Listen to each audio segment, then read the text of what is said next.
So reassembly continues. I found that both of these dial light holders had sort of come apart. They're held together by a hollow brass rivet, and for some reason the whole thing comes undone. This one was already completely undone. This one was okay initially, and so I found a way of redoing it by putting a 3mm bolt down through it and move the hot end, if you like, connection down to the end here. It actually looks better than the original design, if I'm honest. So I was looking at the other one to see whether I might do it to this one, and this one just literally fell apart in my hand at the time. So I have to get rid of this little brass rivet here and reassemble it with another little M3 bolt. Well guys, I think the assembly is almost complete. There's a few bits that still need doing, but all the major components, obviously I still have to do the glass dial. I put a battery across the bulbs and they're both lit up, so the bulbs have survived, which is again unusual. I think everything in here is as close as I think it should be anyway, so we will see anon whether or not things go bang or they don't. And yeah, so there's two valves that are a problem. There is the 6Q7 here, which has a loose grid cap, and I don't know if it's gone to air or not, and so I've ordered up some sort of like JB Weld stuff to like re-glue that grid cap on and let that solidify nicely before I go messing with it. The other one, of course, is the I-tube is completely dead.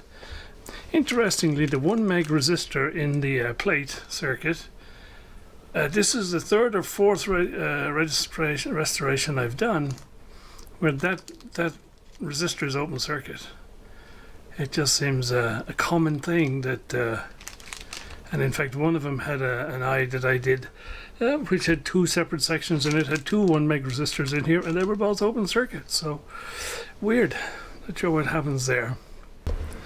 So some good news, I think, on the Magic Eye front. I have a box of these, about half a dozen of these Russian 6E5C tubes, and looking on the forums, it seems to indicate that these are pretty much a direct replacement for the 6G5. You just have to obviously change the socket because 6G5 is a different format, and these guys are obviously all octal. So I've rewired the socket, and we will go ahead with that and hope that works.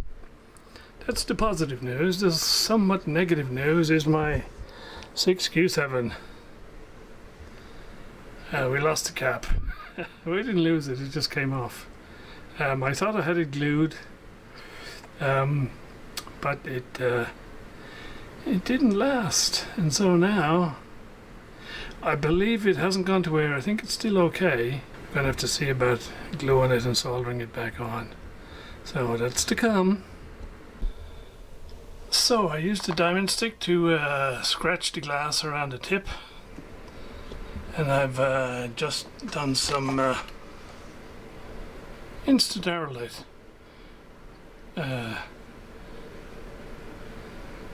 which sets in 90 seconds. Time will tell. It feels solid enough, he said, trying to drop it on the floor. So we let it cool down a bit, and then we'll try it one more time in the tube tester. Right, let's see if all that has been worth the effort.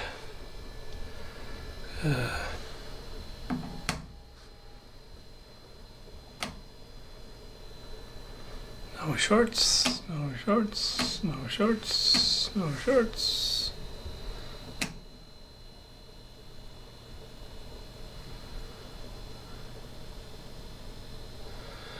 Looks like we have emissions. It may not be the strongest valve in the set, but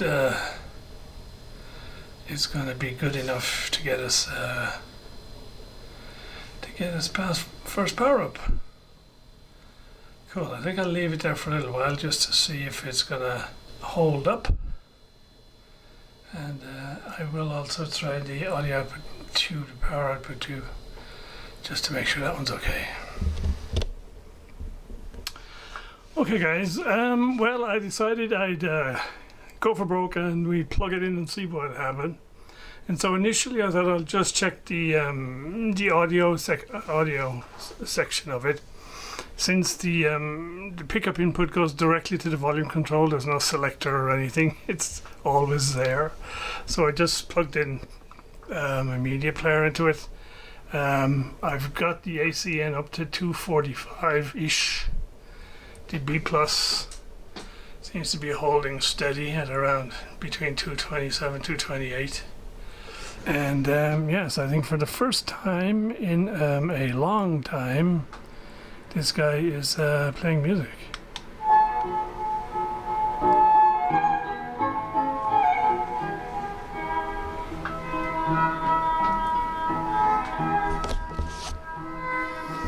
And even the tone control seems to be functioning.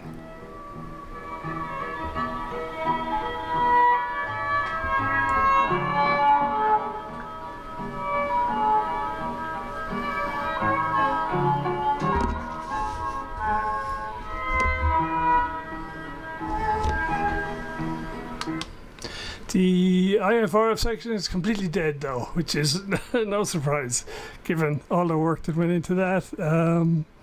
And so yeah, that's where all the troubleshooting is going to be. And but we leave that for another day. I think we have the chassis reassembled. It all seems to be intact. No magic smoke, at least not yet anyway. And the audio section is working, so we'll take that as a win for now, and we'll come back next time round to start looking at the RF end of things.